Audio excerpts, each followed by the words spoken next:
of the two-dimensional Annulus. Okay, so first of all, let me thank for the invitation. It's a great pleasure to be at the Institute and back to Princeton. So today I want to talk about some series of work that more or less were motivated by the same common question. So try to understand the rigidity that's behind integrable dynamics. I will be a little bit more precise in the following. And so integrable dynamics plays a crucial role in the study of Hamiltonian dynamical systems. Nevertheless, it's a very rare phenomenon that one doesn't expect to be general nor to persist when you make some perturbation. And so one can investigate this rigidity in two different directions. In one direction, one would like to understand what happens when you perturb an integrable system and how much of this peculiarity persists. For example, this is the content of KM theory, or in some sense also of Obrimader theory.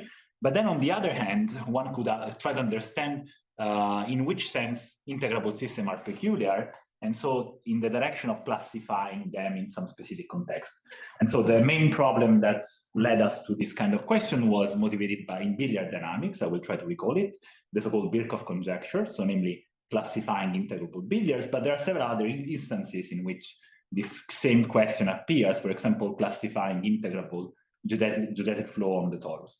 And so this is the direction in which I want to proceed today, and I will mention some results that we obtained in collaboration with some people I will mention in the following.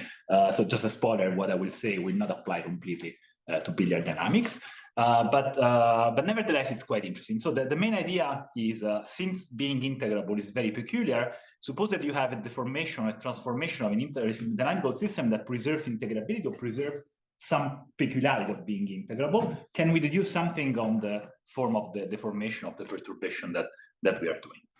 Okay, so let me start by introducing the setting. So we will consider the case of symplectic twist maps. So I will recall the definition of symplectic twist maps, even though I guess most of you will be familiar with that.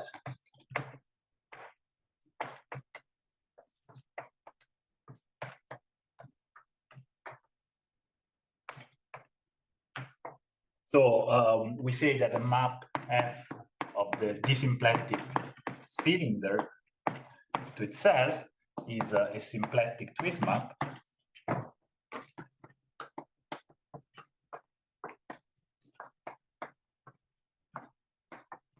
We will be considering, I will comment on this, we will consider the d-dimensional cylinder with the bigger or equal the one, but actually one can also, this is the infinite cylinder, but one can consider also finite annulus or cylinder, but just for, to make the presentation easier, I will focus on this case. So if F is a C1 diffeomorphism, admitting a lift F to the universal cover,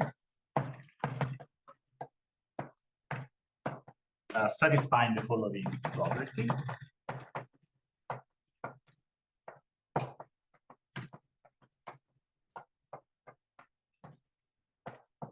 So the first one is that, okay, F. Let me just use this notation. I will use, since I will be work back and forth between the cylinder and the covering, let me just say that I will use theta r, the coordinates on the cylinder, and qp, the coordinates on the cover. And just to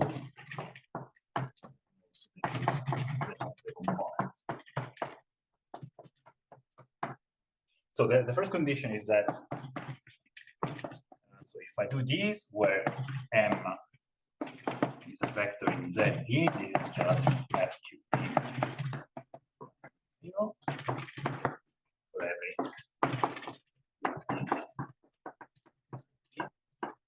and for every T. Then the second condition is the most important one, is the twist condition. So this can be phrased in different ways. So let me phrase it in this way, and then we will go to a more quantitative version. So what is the twist condition? Essentially, the twist condition sees how the map is acting on the vertical space. So what I'm saying is that if I look at the map that to QP associate little q, capital Q, this is a C1 diffeomorphism.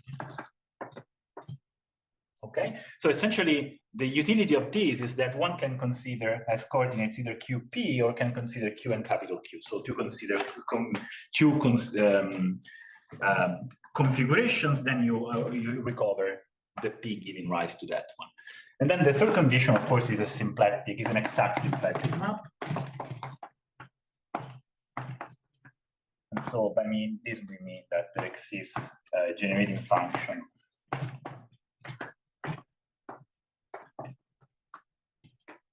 S.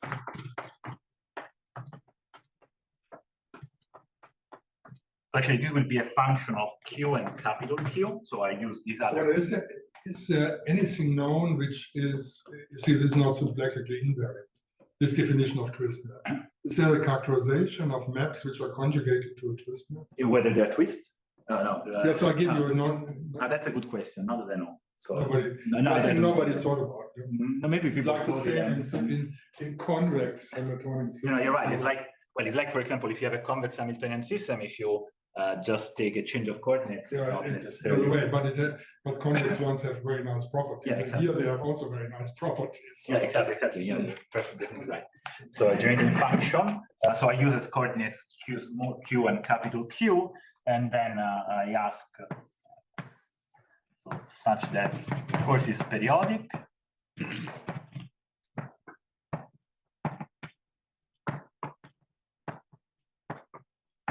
The generating function of the cylinder. And then the second condition is that if I look at P,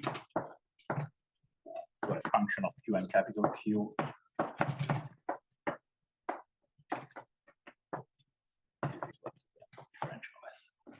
okay, so this is the setting we will be considering. And so let me just make some example there will be example that will be relevant to the discussion we do today. So the first trivial example is what happens when I have a completely integrable system.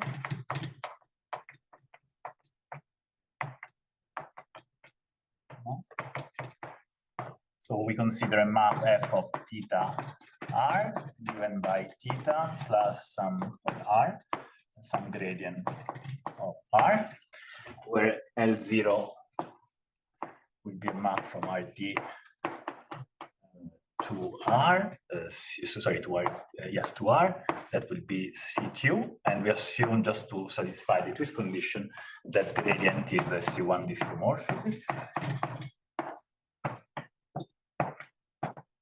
Okay, so in this case, the description of the dynamics is trivial in the sense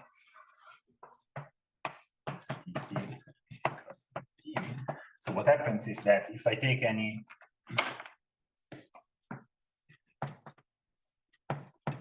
level, so you see R is constant, is an integral motion, and then if I take any TD cross R naught, this is invariant by the dynamics, and actually the dynamics here is nothing else than a linear translation.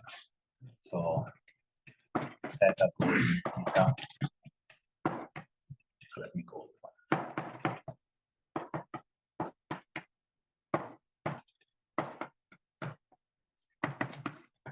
Okay, so the dynamics is completely characterized by the arithmetic property of this vector.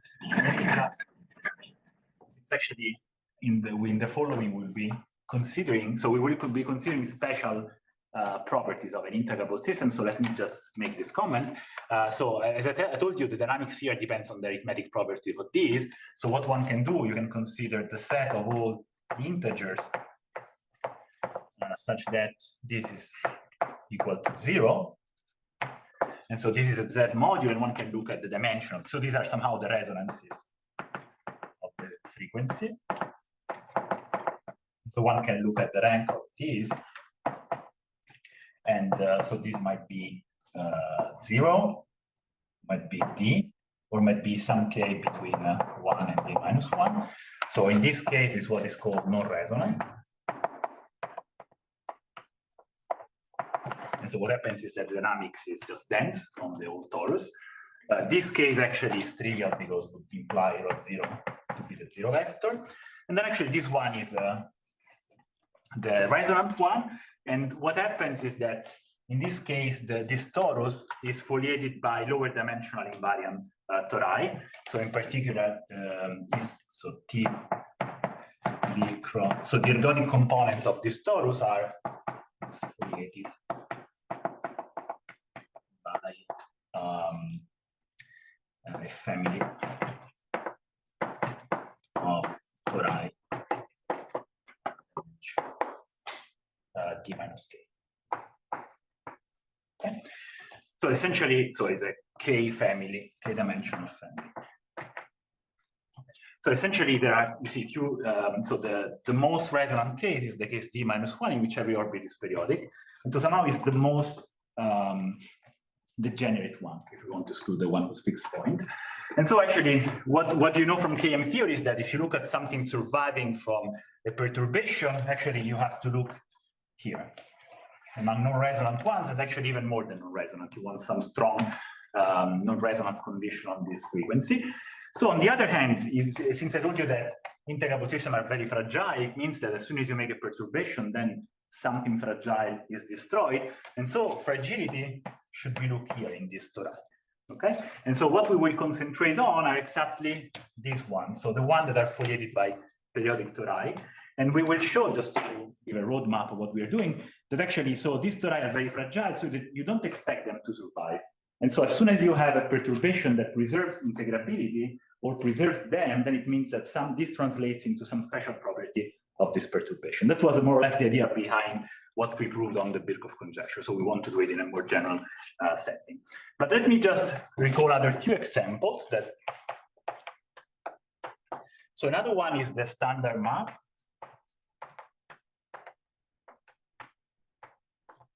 So essentially, we don't want an integrable system. And oh, sorry, let me just make a second remark.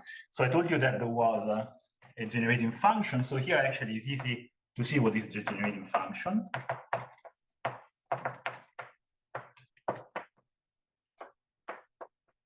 So one can compute that the generating function in this case would be a function depending only on the difference between capital Q and small q, and this function corresponds to the inverse of this. Yes. Well, if you have other assumptions, it's just the French-Legendre transform of the relative. Okay. So what we can do, we can consider the standard map, and then the standard map actually is nothing else than the integrable map in which H0 is just the square of this difference. But then we had something that makes it non-integrable anymore. So the standard map is the map generated by S Q. So this would be the integrable part plus some potential. Okay, and so what most of the discussion I will make, the whole discussion I will make actually does apply to this standard map.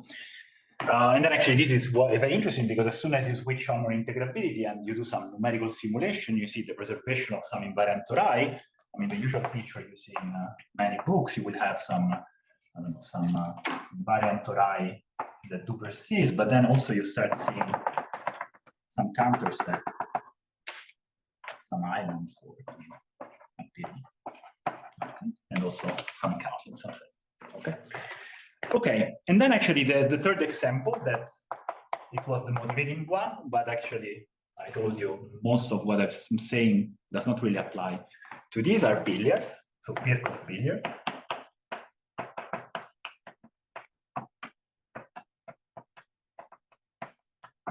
So what is a Birkhoff billiard? So you take a strictly convex smooth domain in the plane. So when I say strictly convex, I mean that the curvature at every point is strictly positive.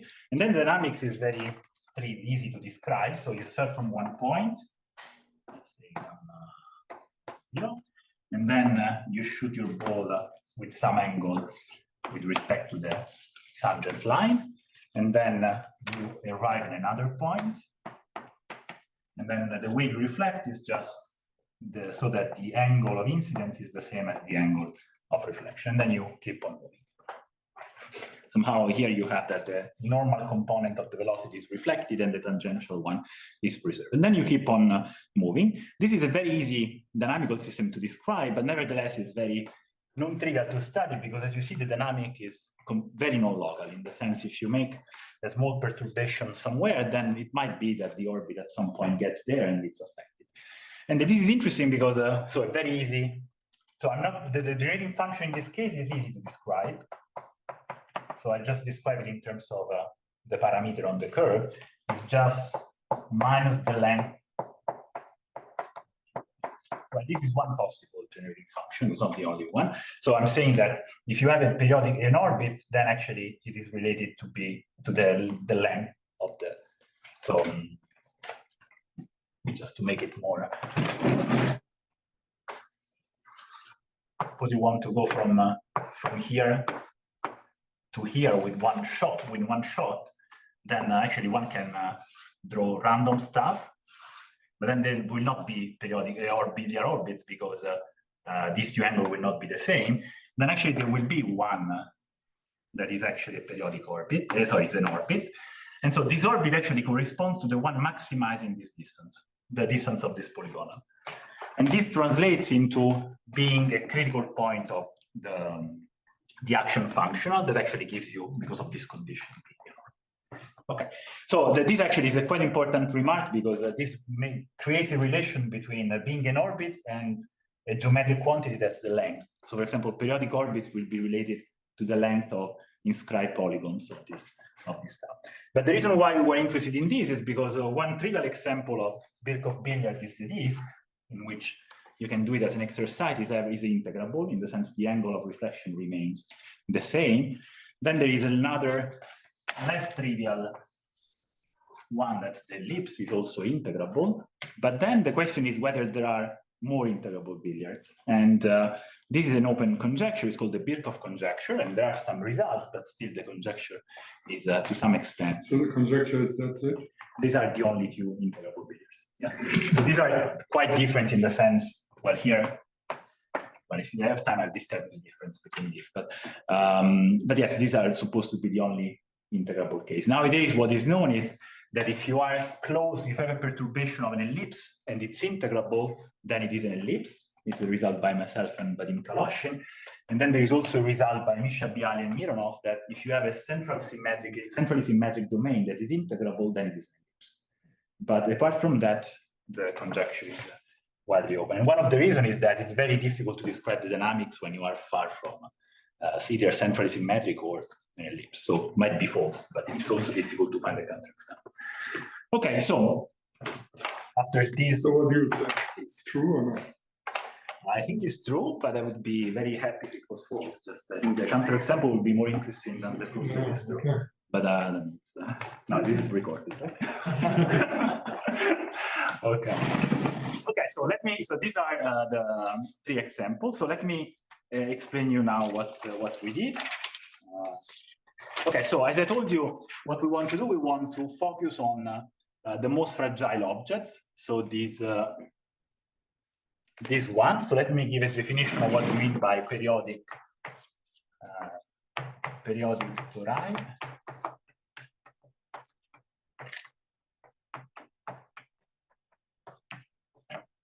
Okay, so suppose that I have so let Mn Z cross n plus, so this will be a sort of rotation number of the torus, and let gamma from Rd to Rd be a continuous map and very periodic. So we say that gamma, so let gamma, the graph of gamma. Okay. So we say that gamma is Mn periodic if for every Q in Rd, so it happens what you expect. So if I look at the n iteration of the map, starting from a point on the graph. This is equal to Q plus M gamma Q. Okay, let me just so I'm saying that if I start from this torus, then I have some iteration. I don't know what happens.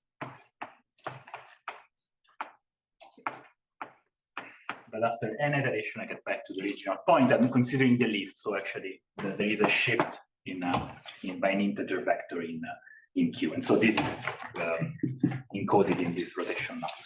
Okay, so just to a stupid remark, but I'm not asking a priori that the torus is invariant. So I'm just saying that the nth iteration goes back to this. And so just to make life more complicated, I ask the Mn completely periodic.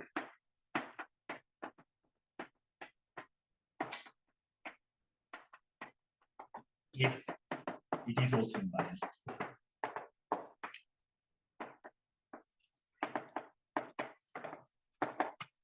Okay, so of course, these are the objects we want to work with, but then we want to study, but then this will be the object we will work with. And so this seems to be a little bit strange. What I will clearly, this implies this, actually what I will comment in a second is that with good conditions also this implies this. So if you are invariant, so if you're Lagrangian, spoiler, if you're Lagrangian and the map is some non-degeneracy, then being Mn periodic implies also being periodic. Okay, we will get back to this also. Okay, so now what we want to do, we want to consider now families. So the other elements would be, we want to take families of twist map.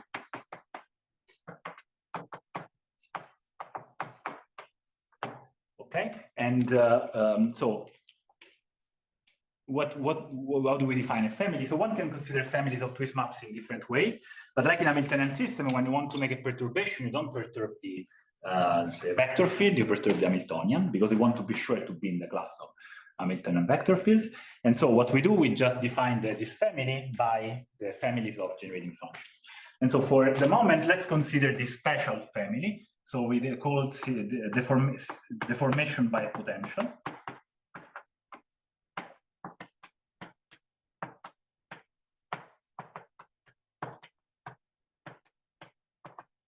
Okay, so but this is a very special essentially is this very special change of the generating function. But then I will make this comment on how actually at least one of the two results I will describe today actually can be extended to general deformations of the twist maps. So suppose that I have a twist map F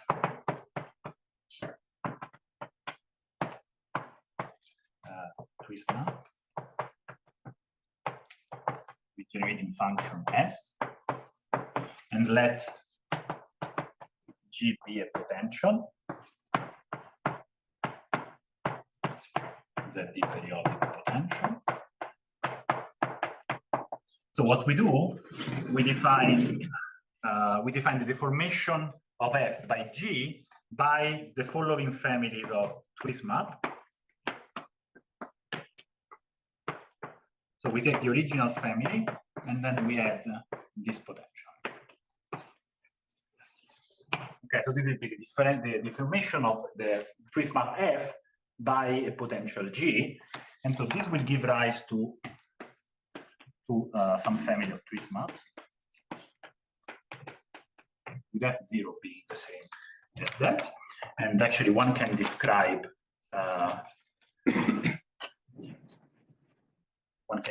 how this change, I guess, if I take F0 of theta, so let me move F, so F epsilon of theta R, the F theta, I guess, that means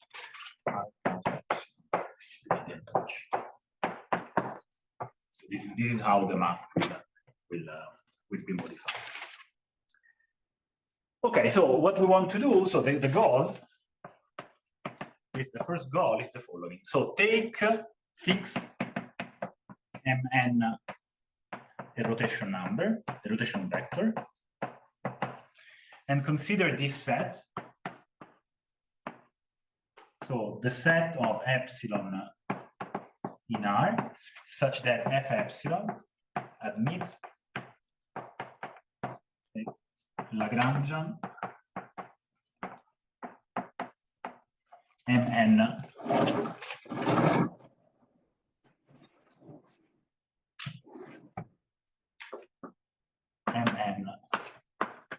completely periodic.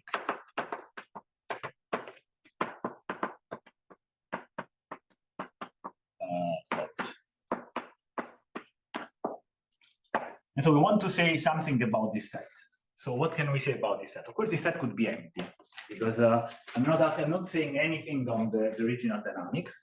What I can say is that whether this set, what is the topology of this set? For example, could it be an interval? Could it be could they have accumulation point or something like that? And well, I will mention in a second the result. But now, in order to prove the result, we need two assumptions.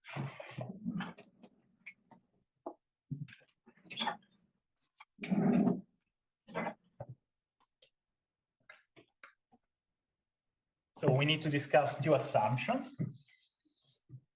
So one assumption would be the regularity of the map.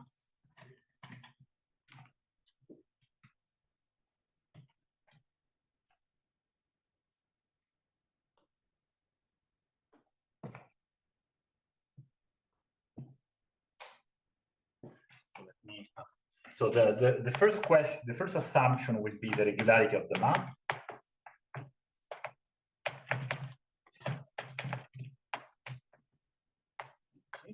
And so this we assume analyticity.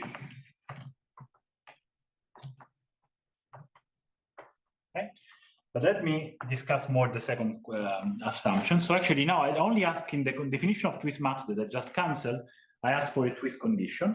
So I want to be more precise in terms of twist condition, having it more quantitative. So let me define what is a positive, so a twist map. So we have a twist map.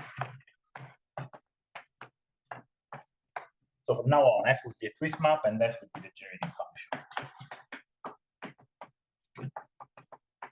Okay, so we say that f is positive if there exists alpha positive, such that now if I look at the, let me just, so if I look at the mixed derivative as a quadratic form, this is less or equal than minus alpha square for every q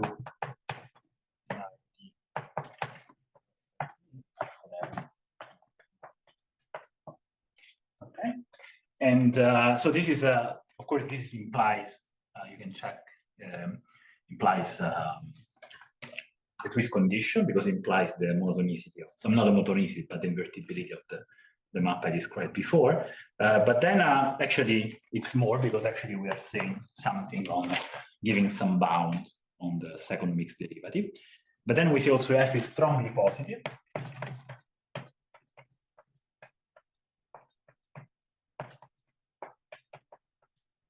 If not only is positive, but also have a bound in the other direction. So if there exists alpha and beta, such that minus beta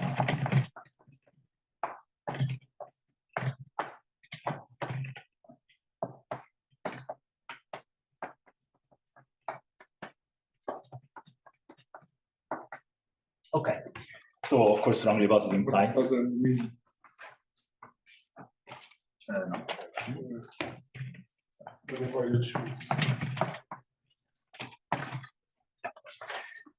we also have a bound in the other direction. So for example, if you look at the integrable case, so sorry, if you look at the twist, the standard map, then of course this is satisfied because in that case the generating function is 1/2 r squared, so the second derivative would be just constant.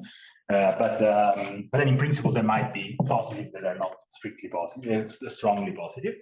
And let me just make a stupid remark. Okay, I'm talking about positivity, but so for first remark is that this condition does not depend on the generating function. So in the way I wrote it, it depends on generating function, but it does not really depend. So what one can do if you write the differential of the map as A, B, C, D, what you can check is that this condition here, so this is something dependent on Q and capital Q, this condition here is the same as B, Q, Q, B, P, so sorry, Q and P, and alpha.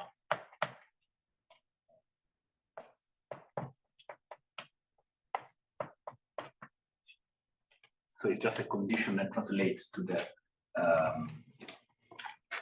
map and not necessarily to the twist map. And then also here you see why it's called positive, in the sense it is related in the way actually in the one dimension d equals to 1 is related to the direction in which the vertical is tilted. But in this case there is this minus, and the reason why there is this minus essentially comes from I cancel, is that if you have a so let's see, so I have P to the S. So what you see is that P is equal to minus dQs, right? And so essentially dP dQ minus dQs. So find this minus. Okay, so we will work with these two conditions, being positive and strongly positive. And actually this condition, as you see, if I consider deformations by a potential, then these conditions are not altered by adding a potential. Okay, so actually somehow this kind of deformation preserves the original assumption on, but otherwise the proof goes along, but you have to consider the range in which this condition remains satisfied. Okay, and what else? Let me just make this second remark. So before I told you that working with periodic tori actually was more or less as working with completely periodic tori. It's actually what one can show is that if F is positive and gamma is a Lagrangian Mn periodic tori,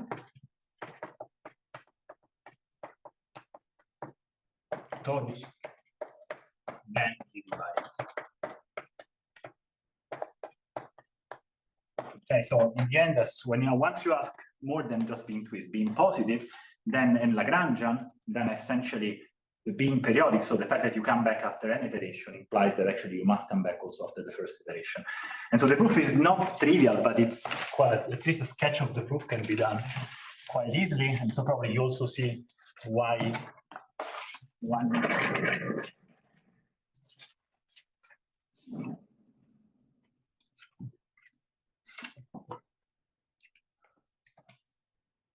one needs positivity. So let me just give a very sketch of the proof idea. So actually the idea is the proof goes through Aubry-Mader theory. So Aubry-Mader theory concerns the study of not so orbits of the twist map are related to critical points of the critical configurations of the action. So Aubry-Mader theory actually investigates not just orbits that are critical point, but orbits that minimize the action. And then just before, because they are minimizer, they have many more properties. For example, if you fix the rotation number, there can be at most one minimizer on a given point on the base. Okay, and so the proof essentially goes in this way. Suppose that you have an Mn periodic Lagrangian torus, then what you can show is that every orbit starting on this torus is action minimizing. And this implies that this is not trivial, but I'm right, is action minimizing. So this implies that suppose that take the first iteration. Well, the plot is terrible. Take the first iteration and suppose that is not on the torus. Then on this torus, okay, and then on this torus you would have an orbit that is minimizing, and then also the orbit starting here there will be a minimizing.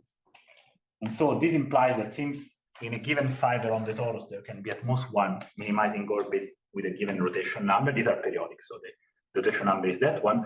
Then this implies that this point must be the same as this, and so that they multiply. This is more or less the sketch of the idea of that.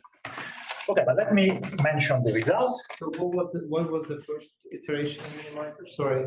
No, so some non-trivial fact is that take a point Yeah. on the torus and then consider the whole orbit. Yeah. Okay, so what you can show is that this is action minimizing. So just the minimal action with that period and the rotation number. Now, if you take this point here, then if you look at this is also the same action because it's periodic. Oh. Well, it's essentially the same orbit. Okay, and okay, that's okay. So let me state the first theorem. So I forgot to say this is a work in collaboration with Marie-Claude Arnaud and Jessica Massetti. It's published, and so the theorem is the following. So suppose that F is a symplectic prisma.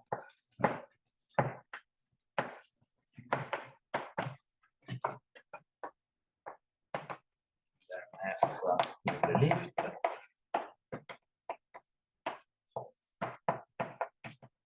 And S the generating function.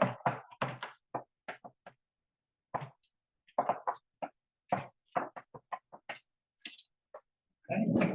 Now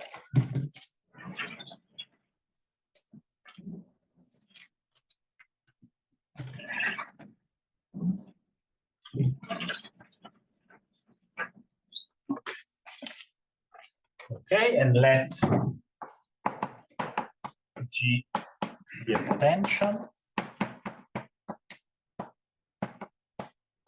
and consider the deformation of F by potential G. So let F epsilon be the deformation of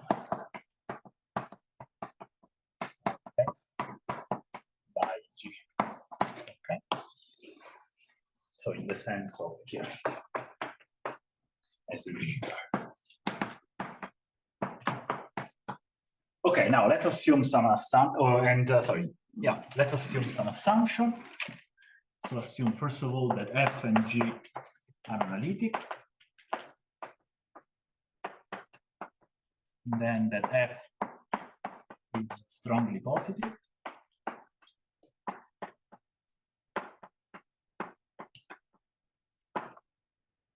Okay, and as you can see, I'm not asking, so these are essentially the only assumptions, so I'm not asking anything on the dynamics of F. So the dynamics of F might be everything. Then we will apply to completely integrable maps. But for this theorem, you don't need much more than this. Okay, then for every M, then for every M and this rotation number, the set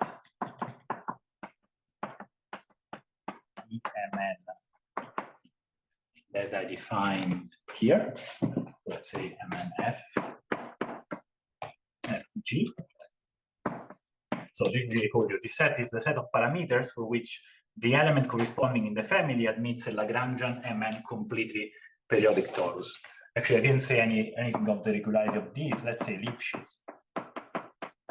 But indeed, this tori turns out to be as regular as the map is. So EMN Fg is either R or consists of an isolated point.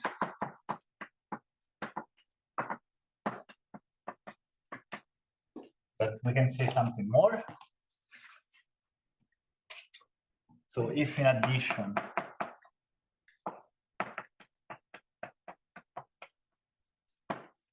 so here you see, because the strong positivity only gives us information on the mixed derivatives.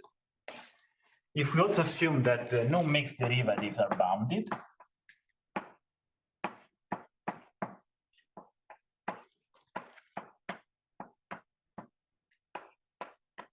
So a sort of quadratic growth of this band. Then as operators, then IMN consists of most of finitely many points.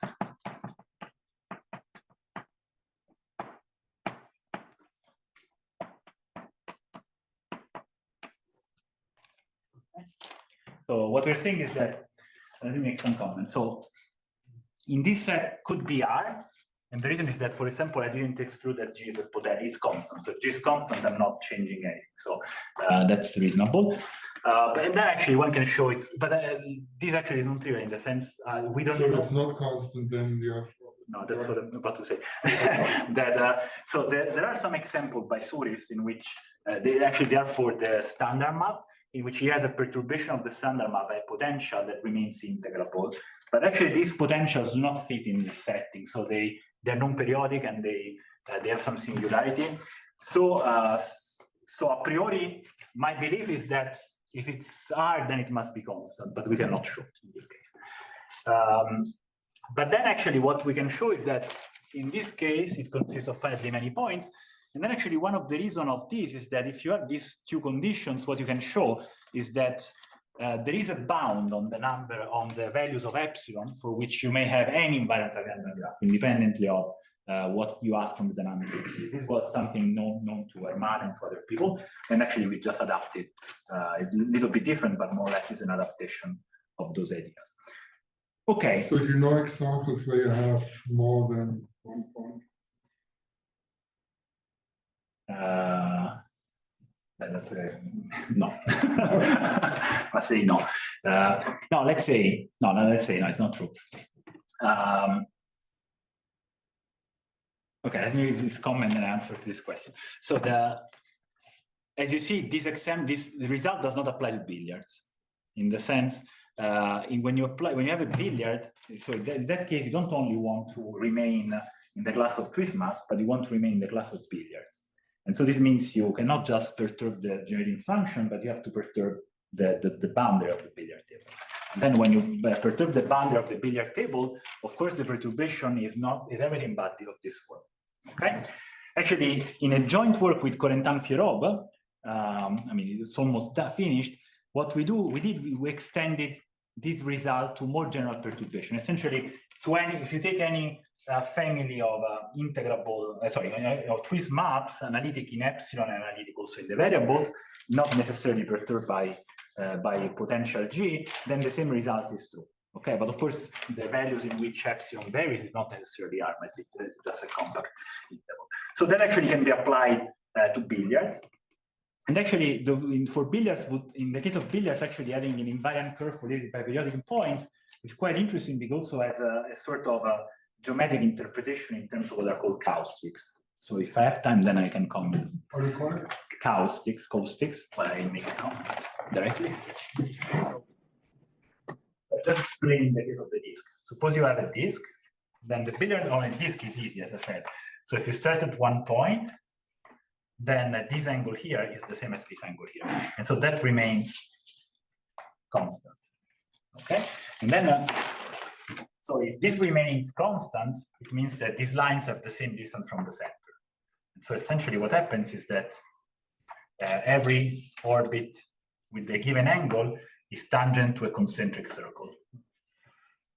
And so this is what is called a caustic. A caustic would be a curve inside the domain, such that if an orbit is tangent, then it remains tangent at every iteration.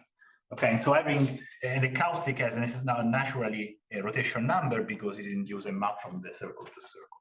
And so, it's not completely true that there is a 1-1 relation between invariant curves of the map and caustics, but for this talk, let's assume this is the case. And so actually, for example, what you can show in the case of billiards, this is a result by Kaloshin and Zhang, is that if you take any billiard, then you can perturb the billiard so to obtain a caustics with periodic points, but you don't have any control on the rotation number of this caustic. Okay, so this is just to say that I wouldn't exclude that this is not exactly the case in which you have example in which there is one one caustics and is not an integrable system, but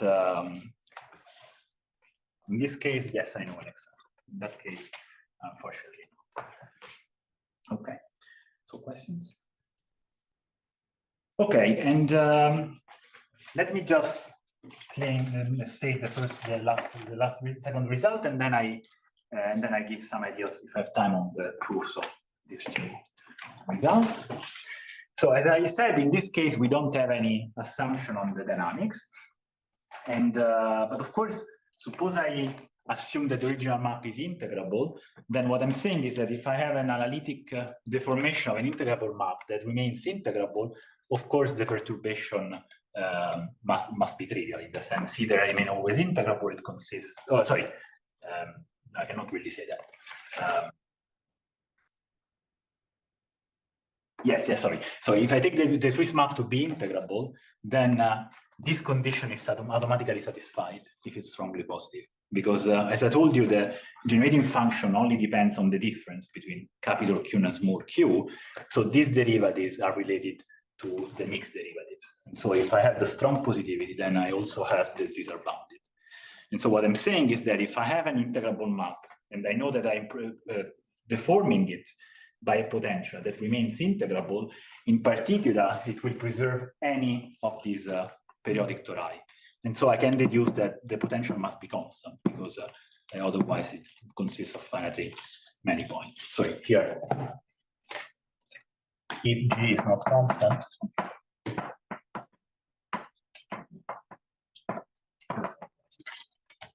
okay. So the question is, since now I want to mention the result on integrable maps, so the first result would be a trivial corollary of this. But what I want to discuss is, I want to discuss how it's possible in the case of integrable maps to relax the analytic assumption. Because I mean, essentially, it's quite, I guess it's clear to everybody that this result essentially strongly depends on the analyticity. I mean, it's not, when you have an analytic function, then the vanishing of functions is very well, has many restrictions. Okay, and so let me mention what is the result, the second result, also in collaboration with Marie-Claude and Jessica. So Q and Q. So let's assume this as before.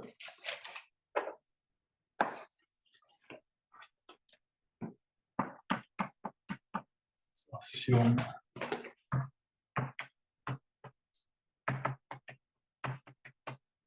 okay. Now, moreover,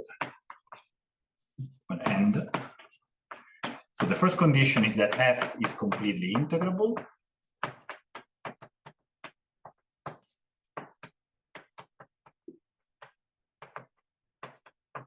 Then f is strongly positive.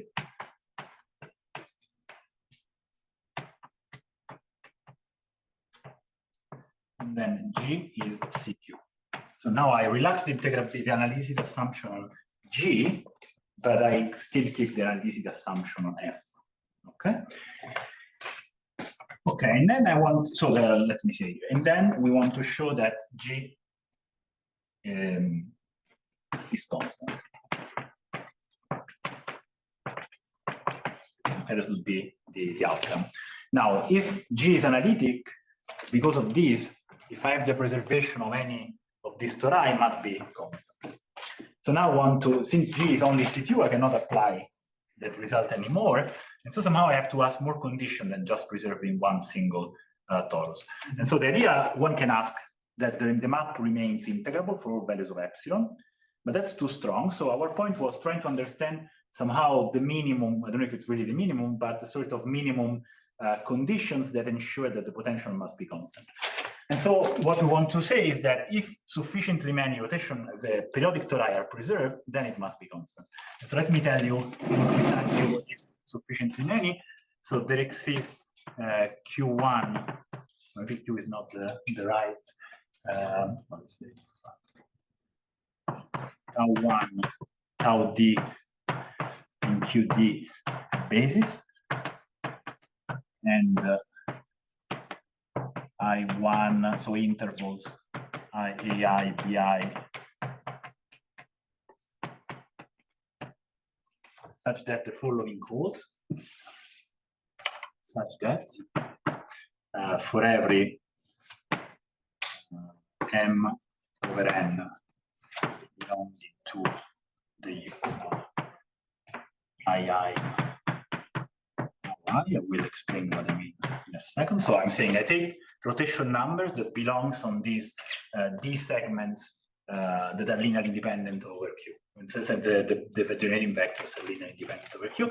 So I'm saying if I take a rotation number in this set, and I know that there exists a family of epsilon k converging to 0, such that f epsilon has an invariant, well, as an mn completely periodic Lagrangian torus, then G is constant.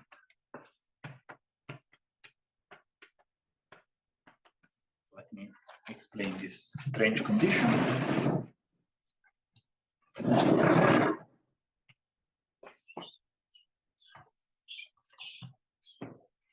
So the strange condition goes in the following way. I cannot tell you that I cannot just consider the one single rotation number for which a torus persists, but I want to say that there are sufficiently many for which, for infinitely many values that goes to 0, then these tori are preserved. So for epsilon equal to 0, the system is integrable. So I have them. So essentially, I'm saying in the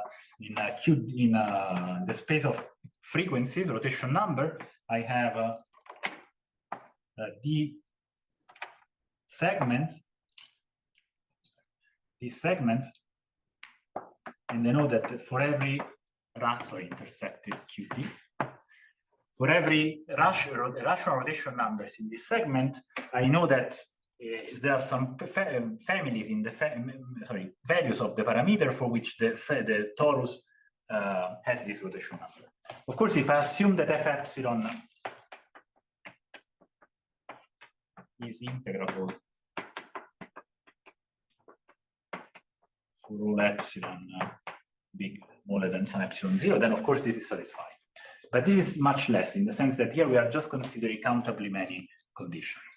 Okay, and this is also quite interesting for another reason, that somehow this is just saying that the perturbed map is has a sort of weak local integrability. So it's just integrable in some local places, but then this local integrability is strong enough to imply global integrability because G is constant. Okay, and so this goes back also to the original proof by the Birkhoff conjecture. So in the Birkhoff conjecture, there are many possible ways to ask integrability. So for example, one condition is that the whole phase space is foliated by invariant curve, or the whole billiards is foliated by chaotic. But then in that case, so if the whole billiard is foliated by chaotic, then it must be a disk. That was proved by Bialy in the 90s, because in the elliptic case, so this part here is not foliated by convex chaotic. But then actually, the one interesting conjecture that has some partial result is that suppose that you know that the domain has a foliation by chaotics only nearby the boundary. Is it true that it is an ellipse? And there are some evidence that it might be true. At least if you are close to an ellipse, this is true. This is some work by myself, Kaloshin, and Wang, and also recent work by Ilya Koval. Okay, so but what how much time do I have? Very few minutes. And let me tell you that this result somehow is new also in the case of the standard map, in the sense in the only other result in the standard map case was due to Bialy and McKay, in which actually they were asking that the map was without conjugate points. So you had a complete foliation of the phase space by invariant tori, and that was somehow essential in the proof. Okay, questions? Okay, and so that the second remark. So while I told you that there is this work in progress, almost finished with Corentin Fierobe about how, so this result actually can be proved with less stringent assumption on the deformation. This result actually is quite important, the form of the deformation. It's, we don't know how, so it cannot be applied to billiards, and otherwise we would prove the Birkhoff conjecture. Okay, so let me let me tell you, since I don't have much time, let me just tell you, focus on something. So that maybe it's interesting how so I told you that this result is not an immediate corollary of this, but actually I was lying in the sense it is a corollary of this. But then the immediate question is, okay, if it is corollary, how do you get that something that is CQ is actually analytic? And then actually what I will show you is that with this assumption, G must be analytic, must actually be a trigonometric polynomial. And so then you apply this result. So indeed it's a corollary. Okay, so let me.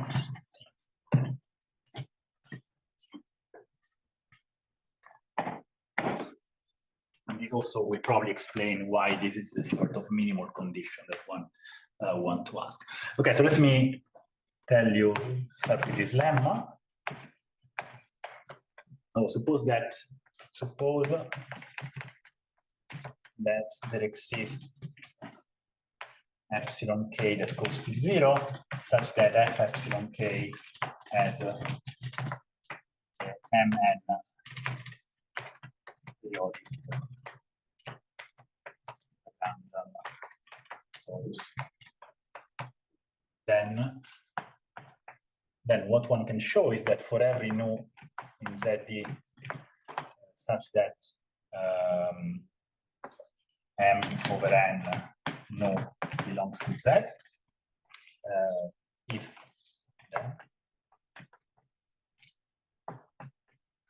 the Fourier coefficients of 0 with nu different from 0. So what I'm saying is that if I know that for a family of epsilon accumulating to 0, the deformed map by G, this is the deformation by potential G, has this torus, then somehow this saying that this says that all harmonics corresponding to certain frequencies nu cannot appear in the Fourier series of G. And this can be, these harmonics are exactly the one satisfying this resonant condition with the rotation vector. And so the way the proof goes is that this second condition here implies that only but finitely many harmonics can survive because of this condition. So that's why we need this one to be linearly independent, essentially.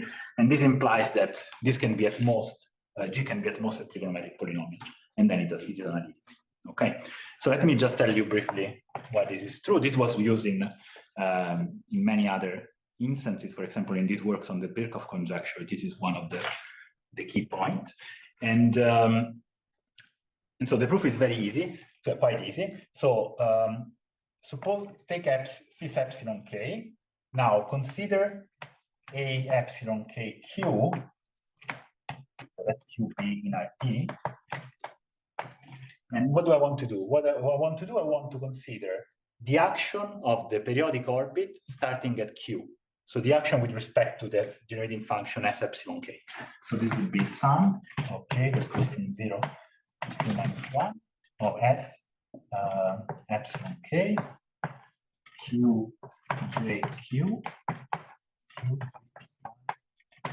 but there is also an epsilon k. Okay, so I'm saying if I know that the torus is periodic, so I will have the orbit on this torus, and I compute its action. Now, there are 2 points. So the first point is what I was mentioning before, that each of these orbits will be action minimizing. And then since they are global minimizing, then this would be constant.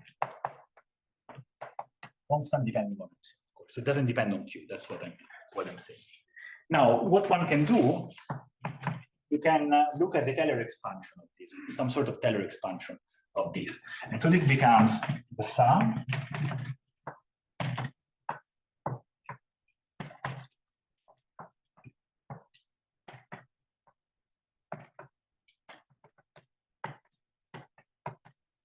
plus some remainder.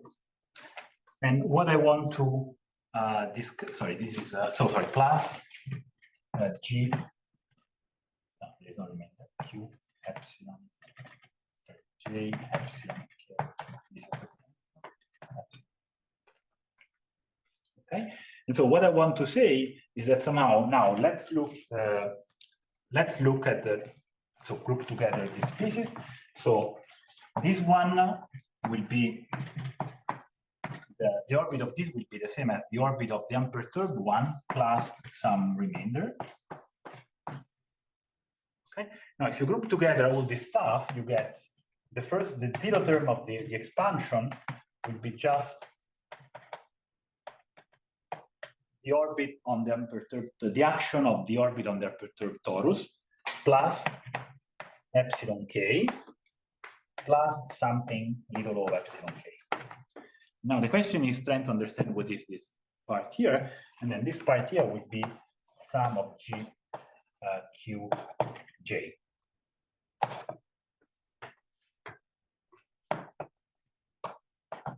And I know what are qj because remember that the system is completely integrable, so this will be q plus j m over n.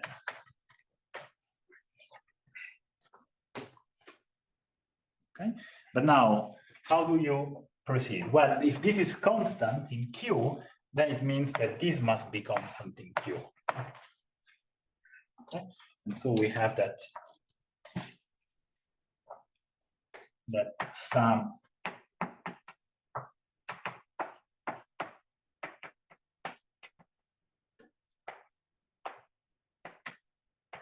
is constant. Okay. But now take any, so integrate against e to the minus I q pi nu, where no satisfies this condition, is non-zero and satisfies this, then of course this will give bit 0, and this one will become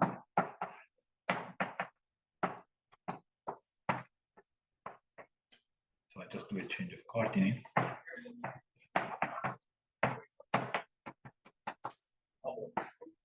And that makes us Sorry, no, where was it? Sorry, this x. really hard problem if people know which variable. Okay, and then what you see is that okay, because of the non, well, this is the same as so this part here we give the Fourier coefficient of this, and so what you get, and this one will be 1 because of the condition, so you get q, and then you get this must be 0. And that's all. And then what one has to check is that this condition ensures that this property is satisfied for everything but finite Riemannian, so G is potential, then you apply that one. I think I'm highly over time, I will stop here.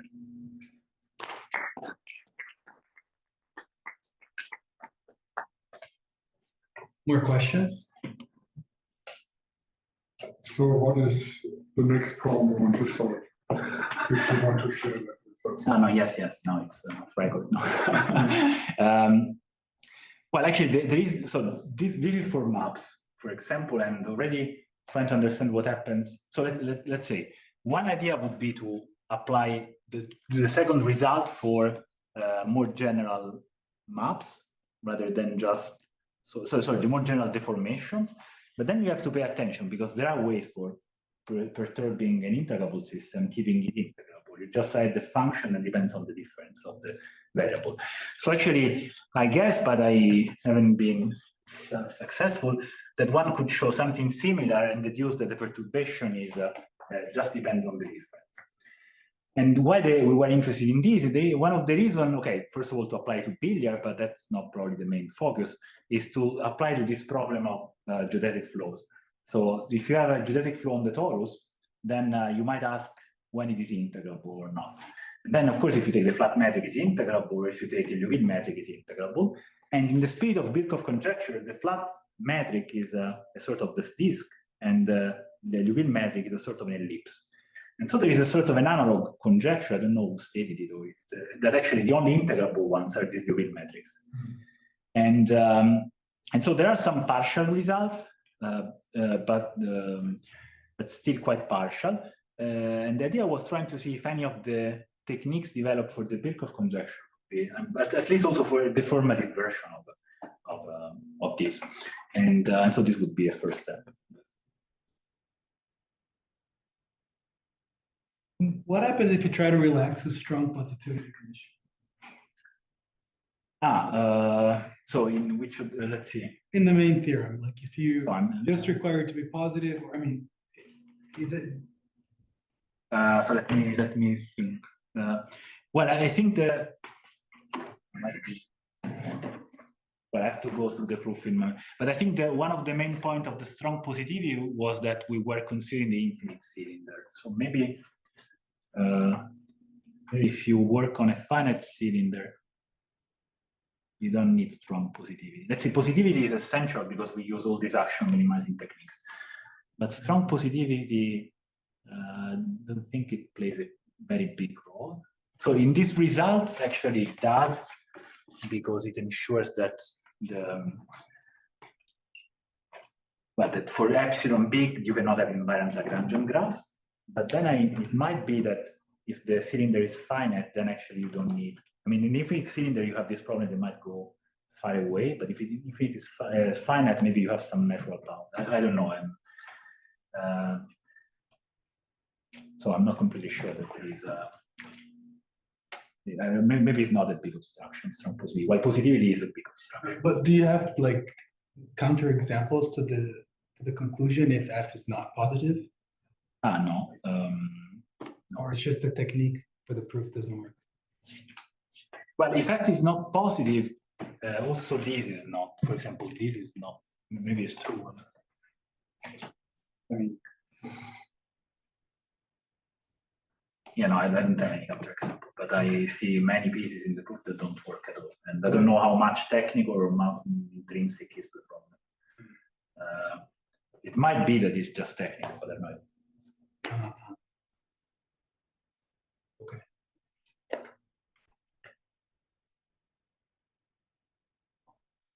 If there are no more questions, let's thank Alfonso again.